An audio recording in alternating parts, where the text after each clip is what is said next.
Hello, NEET aspirants. This is Pawan sir biology. I hope so all of my students are fine. बेटा, आज हम reproductive health के last lecture पे आ चुके हैं. आज हमारा चैप्टर जो है वो पूरा तरीके से समाप्त हो जाएगा. जो भी IMP टॉपिक्स थे वो आज हम इस चैप्टर में कवर कर लेंगे. Okay, without wasting any time let's get started. Okay, तो फर्स्ट टॉपिक जो है इस पर्टिकुलर सेशन में जो है MTP. बेटा, MTP क्या होता है? Medical termination of pregnancy. इसे क्या बोलते हो आप? MTP. So what is MTP? Medical termination of pregnancy. बेटा, ये कैसी? ये तो एक वॉलेंट्री प्रेगनेंसी, वॉलेंट्री एबॉर्शन है जो कि है ना आप खुद से करवाते हो. इंड्यूस्ड एबॉर्शन है जो कि आप वॉलेंट्री एक टर्मिनेशन करवाते हो प्रेगनेंसी की. 45 to 50 मिलियन बेटा MTPs परफॉर्म की जाती है ना. मतलब it is 1/5 of the total conceived pregnancy. मतलब क्या कि जितनी हमारे पास 45 to 50 मिलियन MTP हुई है टोटल, मतलब 1/5 पार्ट है टोटल कंसीव. मतलब टोटल कंसीव्ड प्रेगनेंसी का 1/5 हम लोग क्या कर चुके हैं? खत्म कर चुके हैं. मतलब MTP में क्या हुआ? वॉलेंट्री एबॉर्शन हुआ. ओके, और 1/5 ऑफ टोटल कंसीव प्रेगनेंसी का हमने खात्मा कर दिया. मतलब 45 to 50 मिलियन MTP बहुत ज़्यादा है. डेटा आपके NCERT में दिया हुआ है. तो बेटा इसलिए गवर्नमेंट ऑफ इंडिया ने है ना 1971 में इसको लीगलाइज किया हुआ है. ओके, और बहुत रिस्ट्रिक्शंस के साथ. ठीक है, तो ये क्या है? एबॉर्शन क्या है? It's a legal method of birth control. ये एक बार PYQ भी आया था 2013-14 में. तो ये याद नहीं है एग्जैक्टली, बट ये क्वेश्चन आया हुआ था that abortion is a legal method of birth control. 1971 में MTP को लीगलाइज किया और 2017 में MTP एक्ट आया था. 2017 में क्या आया था? MTP एक्ट आया था बेटा. 2017 अमेंडमेंट क्या बोलता है ये सुन लेते हैं. बेटा, क्या जो MTP सेफ है वो कब तक है? फर्स्ट ट्राइमेस्टर तक MTP सेफ होता है. मतलब अप टू 12 वीक्स. 12 वीक्स से पहले अगर आप MTP करवा रहे हो, अगर आप वॉलेंट्री एबॉर्शन करवा रहे हो तो आपके लिए सेफ होगा, मदर के लिए सेफ होगा. सो अप टू 12 वीक्स क्या होता है बेटा? There is a need of approval of one medical practitioner. मतलब आपको सिर्फ एक मेडिकल प्रोफेशनल जो प्रैक्टिशनर होगा उसकी आपको क्या चाहिए रहेगी? प्रॉपर साइंस सिग्नेचर वगैरह चाहिए रहेगा, अप्रूवल चाहिए रहेगा कि हाँ आप करवा सकते हो. तो खाली एक ही मेडिकल प्रैक्टिशनर की ज़रूरत है. जबकि अगर 12 वीक से ज़्यादा हो जाए बट 24 वीक से कम, ये इंपॉर्टेंट है बेटा. अगर 12 वीक से ज़्यादा होगी प्रेगनेंसी और 24 वीक से कम है तो क्या होगा? तो बेटा आपको 2 मेडिकल प्रैक्टिशनर की रिक्वायरमेंट रहेगी. आपको 2 मेडिकल प्रोफेशनल चाहिए. बिकॉज बेटा बहुत ही कॉम्प्लिकेटेड हो जाती है आगे, क्योंकि फर्स्ट ट्राइमेस्टर तक बेटा क्या होता है? ऑलमोस्ट ऑर्गेनोजेनेसिस हो चुका होता है. तो आगे बहुत प्रॉब्लम पड़ती है एबॉर्शन करवाने में. इसलिए बेटा आपको 2 मेडिकल प्रैक्टिशनर की ज़रूरत पड़ती है. ओके, बाकी आपके NCERT बोलती है कि सेफ कब है? Doing the first trimester MTP is safe. मतलब up to 12 weeks MTP is safe. बस इतना ही था MTP के बारे में, और कुछ डिटेल में है नहीं. और क्या है आपके NCERT में कि हम क्यों परफॉर्म करते हैं? When can MTP perform? बेटा MTP कब परफॉर्म किया जाता है बेटा? जब अनवांटेड प्रेगनेंसी हो ड्यू टू रेप और द फेलियर ऑफ कॉन्ट्रासेप्शन और कैजुअल अनप्रोटेक्टेड इंटरकोर्स. ये 3 रीजन है जिसके वजह से MTP का करवाना होता है. और सेकंड रीजन क्या है? If continuation of pregnancy could harm the mother और द फीटस. अगर प्रेगनेंसी कंटिन्यू रही, अगर ऐसा होता है कि बहुत ही कॉम्प्लिकेटेड प्रेगनेंसी है जहाँ पे दोनों को हार्म हो सकता है, तब हम MTP करवाते हैं. ठीक है, it can harm both the mother and foetus. तो तब ये 2 रीजन है कि हम कब MTP परफॉर्म करवा सकते हैं. आगे चलते, नेक्स्ट टॉपिक आ रहा है आपका STD. अब बेटा STD क्या होता है? Sexually transmitted disease. या आप STD बोल लो या आप बोल लो RTI. RTI क्या होता है बेटा? Reproductive tract infection. या STD या RTI या आप बोल लो उसको VD. VD मतलब क्या होता है? Venereal disease. ये तीनों एक ही के नाम है. STD, RTI, VD, ये तीनों एक ही के नाम है बेटा. STD क्या होता है बेटा? Transmitted due to unprotected sexual intercourse with the infected person, जिसको ऑलरेडी एसटीडी हुआ हो, अगर उसके साथ सेक्सुअल इंटरकोर्स हुआ है तो चांसेस है कि आपको भी क्या हो सकता है, एसटीडी हो सकता है। तो बेटा एसटीडी के कॉजेस के लिए आपके एनसीईआरटी ने बैक्टीरियल एसटीडी, वायरल एसटीडी और प्रोटोजोन एसटीडी को 3 पार्ट में डिवाइड किया है। तो मैं भी ऐसे 3 पार्ट में प्रॉपर डिवाइड करूंगा। तो बेटा जो बैक्टीरिया है which can cause STD are, जो बैक्टीरियल एसटीडी होता है बेटा उसको बोलते हैं गोनोरिया, साइफिलिस एंड क्लेमाइडियासिस। ये क्या होता है, बैक्टीरिया से कॉज होने वाले एसटीडी। कौन से, गोनोरिया, साइफिलिस एंड क्लेमाइडियासिस, ये बैक्टीरिया वाले हैं। और वायरस वाले कौन कौन से हैं, genital herpes, genital warts, AIDS and hepatitis B. ये वाले कौन से बेटा, जो वायरस से कॉज होते हैं, viral, genital herpes, genital warts, AIDS and hepatitis B. Protozoan पर दिया लास्ट हमारा ट्राइकोमोनियासिस। बेसिक क्वेश्चन इसमें से आ जाएगा बेटा कि साइफिलिस जो है वो बैक्टीरियल है, वायरल है, प्रोटोजोन्स है, तो अब वो बैक्टीरियल है। ठीक है, तो ऐसे क्वेश्चन बनते हैं। और आपके इनसाइड में क्या देके रखा बेटे को ध्यान से, यहाँ पे अभी मैंने बोला कि ये जो सारे हैं ये किससे कॉज होते हैं, वायरल है, तो वायरस से कॉज होते हैं बेटा। लेकिन जो एड्स है और ये हेपेटाइटिस बी है, ये आपके एनसीईआरटी लिखित में लिखती है, राइटिंग में लिखा हुआ है that AIDS and hepatitis B ये वायरस से तो कॉज होते हैं, they can also be transmitted by, और के तरीके इसके फैलने के बेटा, आप इन्फेक्टेड ब्लड ट्रांसफ्यूजन की वजह से भी हो सकता है। अब ब्लड ट्रांसफ्यूजन मतलब क्या, ब्लड डोनेट करने गए है ना, या ब्लड आपको दिया गया और किसी इन्फेक्टेड पर्सन का ब्लड था तो उससे भी हो सकता है ब्लड ट्रांसफ्यूजन। तो बेटा नीडल से हो सकता है, infected needles and surgical instrument की वजह से भी हो सकता है। पॉसिबिलिटी कि आप मस्त एक दिन संडे टाइम था, और संडे टाइम तो संडे क्या करते हैं हम लड़के लोग तो बाल कटवाने जाते हैं, ठीक है। अब बाल कटवाने गए, नाई की दुकान पे उस्तरा था, वो बंदे ने उस्तरा के अंदर जो ब्लेड थी वो चेंज ही नहीं करी। मतलब जो इन्फेक्टेड पर्सन क्या पता पहले आया उसका कट लग गया हो, और फिर वही सेम ब्लेड से आपको यूज कर रहा है, आपके मस्त कलम बना रहा है वो, है ना, मस्त कलम बना रहा है, और वहां वापस कट लग गया, तो क्या होगा, तब भी क्या हो सकता है, चांसेस है कि एसटीडी हो जाए। ओके, दैट्स बेटा हमें जब भी जाना तो बेटा बोलना भाई कि ब्लेड चेंज करो, ठीक है। ऐसे बैठ मत जाना, मस्त गाने चलते रहते हैं, ओल्ड वहाँ पे ओल्ड सॉन्ग्स चलते रहते हैं मस्त। और बेटा मदर टू फीटस भी क्या होता है, इट कैन क्रॉस। तो मदर से फीटस से भी क्या हो सकता है, एसटीडी पॉसिबिलिटी है कि मदर अगर इन्फेक्टेड हो तो फीटस को भी एसटीडी हो सकता है। तो डन।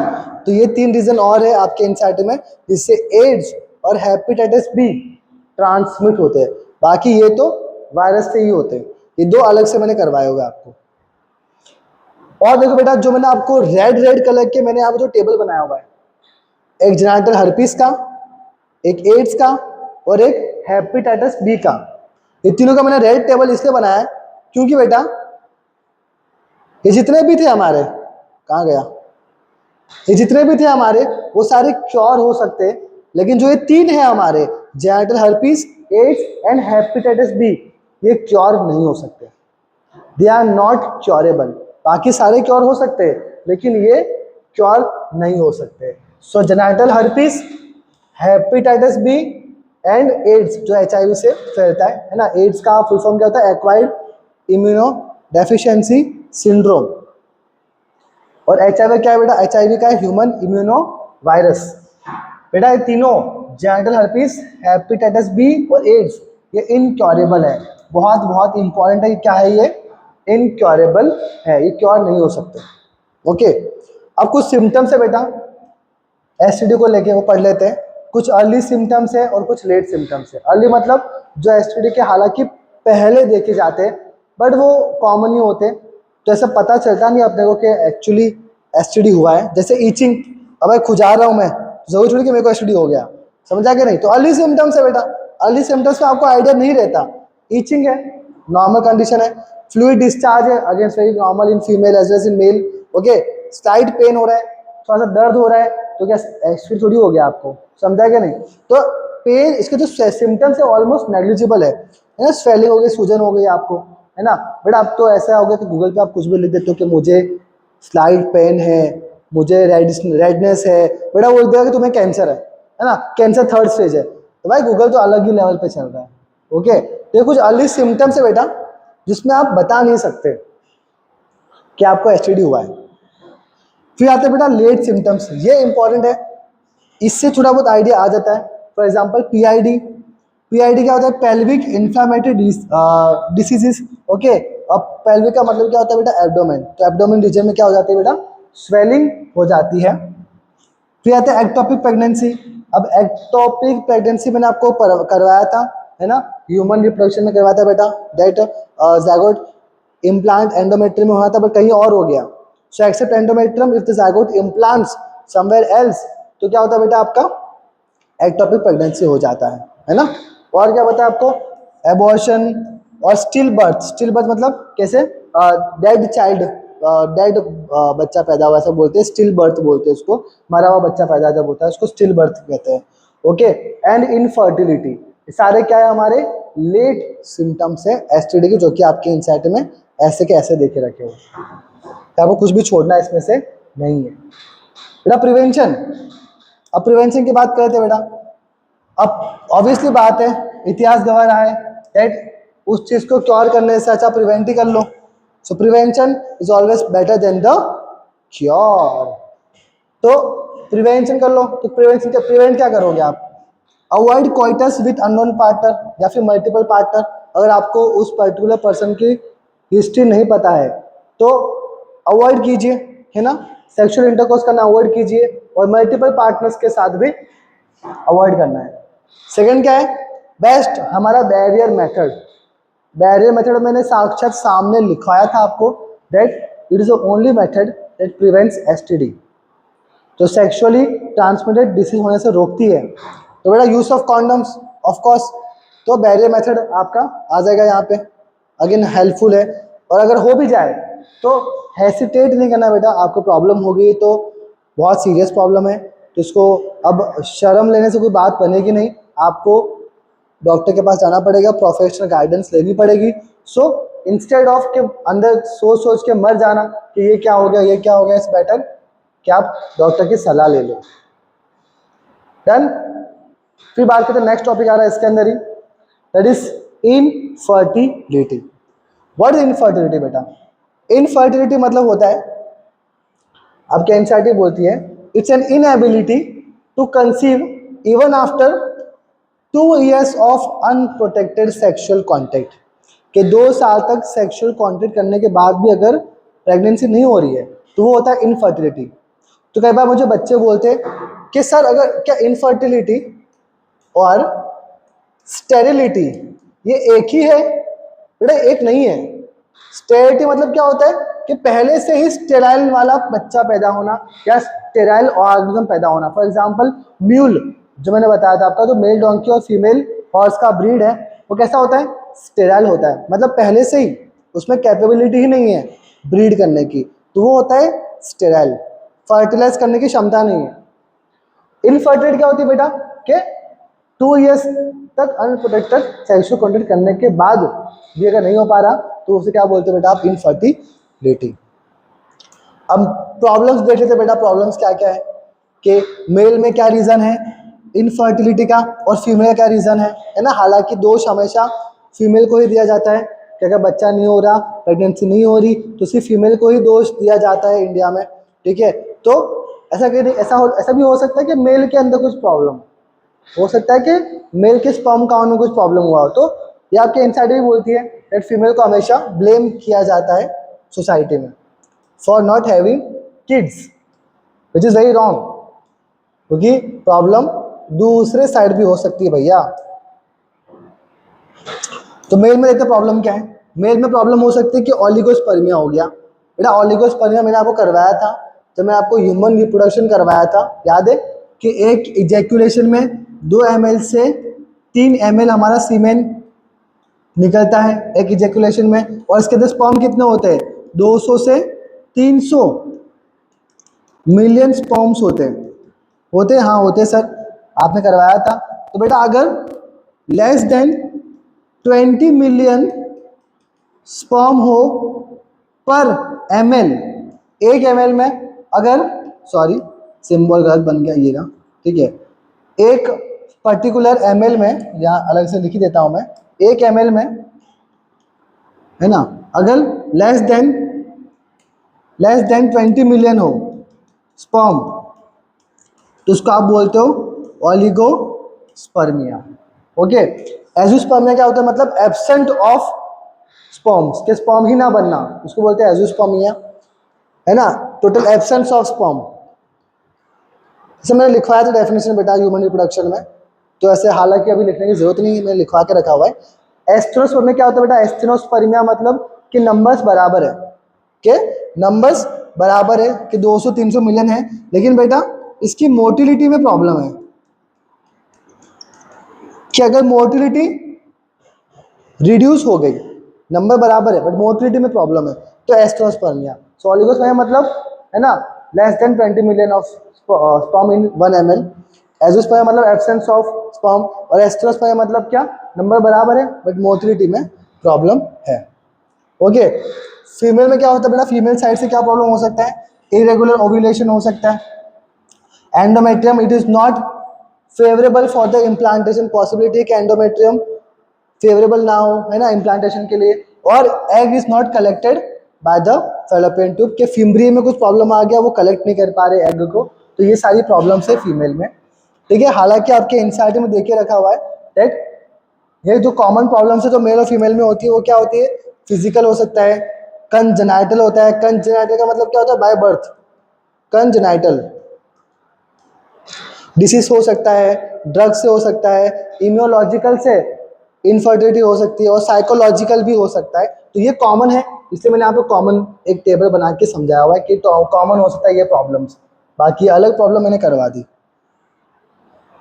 आगे चलते हैं। अब बेटा इनफर्टिलिटी को बीट करने के लिए हमें इनफर्टिलिटी को क्या करना है, ओवरकम करना है, तो क्या चाहिए, हमें चाहिए कला, क्या चाहिए, कला, कला मतलब आर्ट, हमें चाहिए आर्ट, आर्ट मतलब असिस्टेड रिप्रोडक्टिव टेक्नोलॉजीज।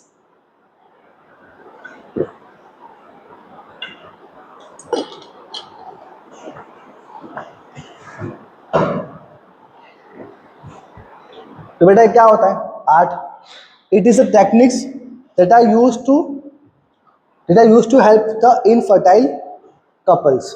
ओके, तो इसमें मैं आपको मोटा मोटा क्या पढ़ाऊंगा बेटा, फर्टिलाइजेशन को पर्टिकुलरली मैं 2 पार्ट में डिवाइड करूंगा। In vitro fertilisation, in vitro का क्या मतलब होता है बेटा, कि बॉडी के बाहर फर्टिलाइजेशन कर रहे हो, सेम एनवायरनमेंट दे रहे हो जैसे बॉडी के अंदर होता है, इसे बोलते हैं बेटा इन विट्रो फर्टिलाइजेशन। फिर होता है in vivo fertilisation, in vivo का मतलब होता है बॉडी के अंदर जो नॉर्मल कंडीशंस में जो फर्टिलाइजेशन होता है वो, इसे बोलते हैं इन विवो। इन विट्रो मतलब आउटसाइड द बॉडी, बेटा उसमें आपको जिफ्ट कराऊंगा, है ना, हालांकि इसमें आईवीएफ ही आ जाएगा पूरा, इन विट्रो फर्टिलाइजेशन, उसमें जिफ्ट आता है, ज़ायगोट इंट्रा फैलोपियन ट्रांसफर, नाम से पता चल रहा होगा कि आपको ज़ायगोट को आपको फैलोपियन ट्यूब में ट्रांसफर करना है, सब नाम से पता चल जाएगा आपको, डिटेल में कराऊंगा। ICSI ICSI intra cytoplasmic sperm injection, ये दोनों कैसे मेथड है बेटा, बॉडी के बाहर होते हैं इन विट्रो, फिर इन विवो होते हैं, इन विवो मतलब बॉडी के जो अंदर हो रहे हैं, है ना, gift method, gamete intra fallopian transfer, just नाम से आपको आधी चीज क्लियर हो जाएगी कि गैमेट के अंदर ही, गैमेट को हम फैलोपियन ट्यूब के अंदर ट्रांसफर कर रहे हैं, सिंपल। AI मतलब ये हमारा आर्टिफिशियल इंटेलिजेंस नहीं है, ये है आर्टिफिशियल इंसेमिनेशन, डिटेल में हम पूरा डिस्कस करेंगे, डोंट वरी, पहले हम इन विट्रो कर लेते हैं, लेट्स स्टार्ट। बेटा इन विट्रो में सबसे पहले मैं आपको क्या करवाऊंगा, IVF। IVF क्या होता है, इन विट्रो फर्टिलाइजेशन, जिसको टेस्ट ट्यूब बेबी भी बोलते हैं। क्या होता है इसमें प्रोसेस, मेल डोनर है और यहाँ पे हमारा फीमेल डोनर है, मेल ने दिया स्पर्म और फीमेल में दिया ओवा, हमने क्या किया, बाहरी टेस्ट ट्यूब के बाहरी, टेस्ट ट्यूब के अंदर मतलब क्या किया हम लोगों ने, जायगोट का फॉर्म किया, मतलब outside the body we are given the temperature which is actually same inside the body, तो टेस्ट ट्यूब के अंदर जो प्रोसेस होगा वो सेम होता है जैसा कि हमारे बॉडी के अंदर होता है ना। आपको ह्यूमन रिप्रोडक्शन में समझाया था, जायगोट के डिविजन्स होते हैं बहुत सारे, है ना, 2 cell, 8 cell, 8 to 16 cell, morula, हमने बात किया होता, तो सेम यहाँ पे भी होता है बेटा, कि यहाँ भी एम्ब्रियो बनेगा हमारा, ओके, अब डिपेंड ऑन कि हम कौन से सेल में उसको मूव कर रहे हैं, क्या हम अर्ली एम्ब्रियो, अर्ली मोरुला में हम उसको मूव कर रहे हैं या लेट मोरुला में उसको मूव कर रहे हैं एम्ब्रियो को, तो बेटा ये होता है। तो फर्दरमोर एम्ब्रियो का हम जिफ्ट करेंगे, जिफ्ट मतलब जाइगोट इंट्रा फैलोपियन ट्रांसफर, कि जाइगोट बना उसको फैलोपियन ट्यूब में डाल दिया, तो बाहर हमने क्या किया, जाइगोट बनाया और फैलोपियन ट्यूब में डाल दिया। या आईयूटी करवा सकते हैं, इंट्रा यूटेराइन ट्रांसफर। अभी दिखाता हूँ आप लोगों को, एम्ब्रियो ट्रांसफर करना है कैसे।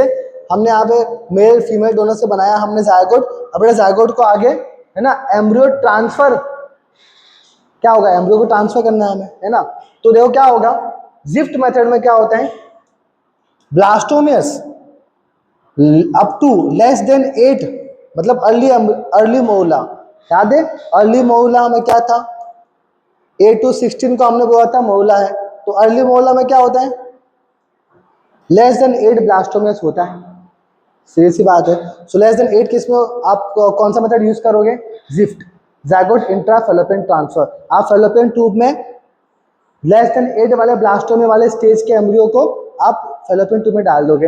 आप जब डायग्राम देखोगे बेटा ह्यूमन रिप्रोडक्शन में, तब भी सेम ही था, जो मोरुला था हमारा वो फैलोपियन ट्यूब में था, कौन सा, अर्ली मोरुला फैलोपियन ट्यूब में था, है ना। अगर मोर देन 8 ब्लास्टोमिया हो तो बेटा आप आईयूटी कराओगे, इंट्रा यूटेराइन ट्रांसफर। अगर मोर देन 8 ब्लास्टोमिया हो गया बेटा, तो आप क्या करते हो, यूट्रस में डालते हो, इंट्रा यूटेराइन लिखा हुआ ना, यूटेराइन मतलब यूट्रस के अंदर आप डाल रहे हो, ठीक है। तो ये लेट मोला हमने कहाँ डाला, लेट मोला हमने कहाँ पे डाला है, यूट्रस के अंदर, तो समझ आया। तो जाइगोट था हमारे पास, तो हमने जाइगोट के बाद एम्ब्रियो को स्टेज वाइज हमने उसको मूव किया, कहाँ पे, एक बार हमने फैलोपियन ट्यूब में मूव किया जिफ्ट मेथड में, और फिर आईओटी मेथड में हमने यूट्रस में मूव किया। अगर ब्लास्टो में लेस देन 8 है तो फैलोपियन ट्यूब में डालेंगे हम एम्ब्रियो को, अगर मोर देन 8 ब्लास्टोमेस का है तो हम उसको यूट्रस में डालेंगे, सिंपल। आगे चलते हैं इक्सी, ये इक्सी अगेन हमारा इसका ही मेथड है, इन विट्रो का है, इंट्रा साइटोप्लाज्मिक स्पर्म इंजेक्शन। मतलब क्या कि यहाँ पे हमारे पास क्या है, ओवा है, ये न्यूक्लियस है, ओवा के अंदर हम क्या करेंगे, इंजेक्शन यूज करेंगे, निडल यूज करेंगे और हम स्पर्म को छोड़ के आएंगे। पॉसिबिलिटी है कि स्पर्म का लो काउंट हो या स्पर्म मूव ना कर पा रहा हो, तो हम डायरेक्टली उठा के उसको ओवा के साइटोप्लाज्म में डाल देंगे। तो नाम से पता चल रहा है ना, इंट्रा साइटोप्लाज्मिक स्पर्म इंजेक्शन। तो ओवा के साइटोप्लाज्म में हमने स्पर्म को डाल दिया, ठीक है। तो फिर जैसे जाइगोट बनेगा हम उसको फिर यूट्रस में शिफ्ट कर देंगे। सो इक्सी, इक्सी किस लिए होता है बेटा, जब लो स्पर्म काउंट होता है मेल में, तब इक्सी यूज की जाती है कि ओवा के साइटोप्लाज्म में स्पर्म को छोड़ दो। नेक्स्ट कहते हैं गिफ्ट। अब गिफ्ट किस में आता है बेटा, इन विवो। इन विवो मतलब बॉडी के अंदर हो रहा है फर्टिलाइजेशन। तो गैमेट इंट्राफैलोपियन क्या ट्यूब, तो बेटा यहाँ नाम से पता चला गिफ्ट मतलब हम कुछ गिफ्ट देने वाले हैं, मतलब हम क्या करने वाले, गिफ्ट करने वाले, क्या, गैमेट, गैमेट इंट्राफैलोपियन ट्यूब, क्या करेंगे बेटा, ट्रांसफर होगा, गैमेट इंट्राफैलोपियन ट्रांसफर आएगा, यहाँ पे मैंने ट्यूब लिख दिया, यहाँ पे ट्रांसफर लिख देना आप करिए, गैमेट इंट्राफैलोपियन ट्रांसफर, ठीक है। मतलब हम फैलोपियन ट्यूब में ट्रांसफर करने वाले गैमेट को, ठीक है। ये हो सकता है कि फीमेल गैमेट बनाने में असफल हो या उसको प्रॉब्लम हो रहा हो, तो क्या होता है इसमें, ट्रांसफर ऑफ ओवा फ्रॉम द डोनर, हमने डोनर से लिया ओवा, एग लिया और उसको फैलोपियन ट्यूब में डाल दिया, गैमेट को उठाया और फैलोपियन ट्यूब में डाल दिया, तो गैमेट इंट्रा फैलोपियन ट्रांसफर, ठीक है। ट्रांसफर ऑफ ओवा from the donor into fallopian tube. A female who can't produce an ओवा, है ना, इसलिए हम डोनर से लेके आते ओवा, बट बेटा it can provide all conditions necessary for pregnancy, pregnancy के लिए सारी कंडीशन देने को वो रेडी है, उसकी बॉडी रेडी है, बट बेटा हो सकता है कि वो ओवा बनाने में अनसक्सेसफुल हो। आगे चलते लास्ट, आर्टिफिशियल इंसेमिनेशन। नाम से पता चल रहा है हम आर्टिफिशियली इंसेमिनेट करने वाले हैं, ओके। कैसे करेंगे, लेट्स सी। अगर एक प्रॉब्लम उसमें ही होगी जिसमें लो स्पर्म काउंट होता है मेल में, तो हमें आर्टिफिशियली इंसेमिनेट करवाना पड़ता है। क्या करते बेटा, हम मेल डोनर से सीमेन लेते, मेल डोनर से हम सीमेन लेंगे और सीमेन को सीधा कहाँ भेज देंगे, वजाइना के अंदर। कहाँ भेज देंगे, एक या तो हम वजाइना के अंदर भेज सकते हैं, स्पर्म को, या हम स्पर्म को भेज सकते हैं यूट्रस के अंदर। अगर हमने स्पर्म को यूट्रस में भेजा तो उसका नाम क्या होगा उस प्रोसेस का? IUI। IUI मतलब क्या होता है? Intra uterine insemination. मतलब इंट्रा मतलब अंदर, यूटेराइन मतलब यूट्रस, और इंसेमिनेट क्या मतलब अंदर इंसेमिनेट किया। बेटा ये IUI है ना। IUT अलग है, वो हमने IVF में किया था, इंट्रा यूटेराइन ट्रांसफर। जब मोर देन 8 हमारे पास ब्लास्टोमियर थे तो IUT किया था। ये IUI है, इंट्रा यूट्राइन इंसेमिनेशन। डन। बहुत छोटा चैप्टर है, बहुत इजी है, ऑलमोस्ट चीजें आपको नाम से क्लियर हो गई होगी। ठीक है। और ये तो IMP है कि लो स्पर्म काउंट वाली टेक्निक कौन कौन सी होती है? एक तो AI आर्टिफिशियल इंसेमिनेशन, और एक ICSI। मतलब जिनको लो स्पर्म काउंट है वो ये दो टेक्निक को यूज करते हैं। बहुत इंपॉर्टेंट है, ये आपके एनसीईआरटी में मेंशन किया हुआ है और 2016 में क्वेश्चन भी आया था। Which are techniques which is use for low sperm count? तो AI एंड ICSI। एक सरोगेसी भी है कॉन्सेप्ट आपके एनसीईआरटी में। तो बेटा बायोलॉजिकल पेरेंट्स क्या करते हैं? अपने अपने गैमेट्स देते हैं, मेल स्पर्म देगा और फीमेल ओवा देगी, और क्या करेंगे हम? IVF की मदद से हम जायगोट बनाएंगे, और फिर जायगोट को क्या करेंगे? एक सरोगेट मदर ढूंढेंगे जो कि उस पर्टिकुलर एम्ब्रियो को अपने 9 महीने जेस्टेशन पीरियड के लिए देगी। तो हम वूम को उधार ले रहे हैं उसके, तो उसको रेंट आ वूम भी कहते हैं। रेंट आ वूम, उसके वूम को हम रेंट पे ले रहे हैं, ऐसे समझ लो। तो ये सरोगेट मदर को अंदर पूरा 9 मंथ्स बेबी रहता है, तो ये सो सरोगेसी कहते हैं। और ये कौन सी हो गई? सरोगेट मदर हो गई।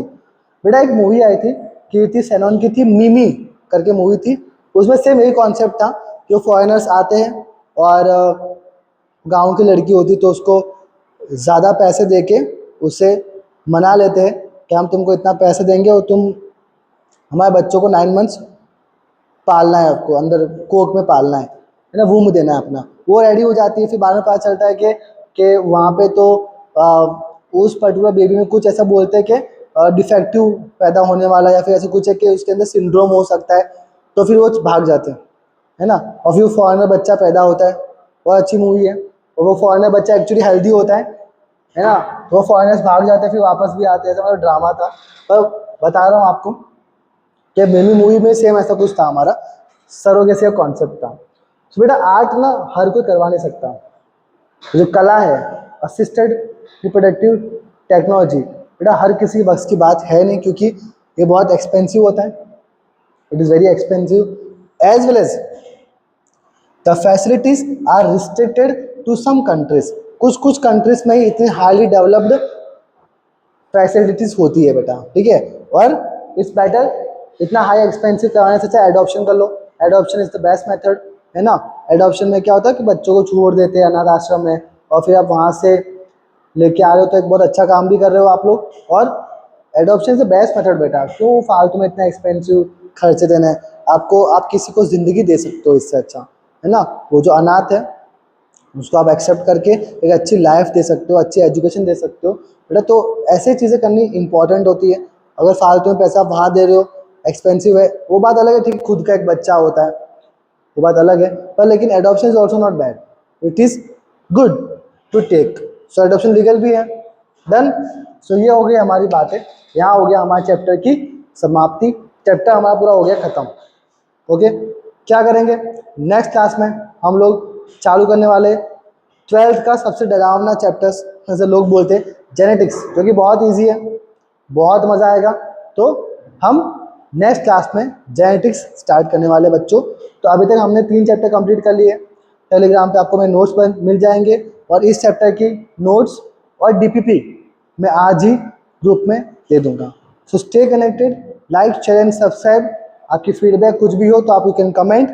We will meet in our next session. Thank you so much.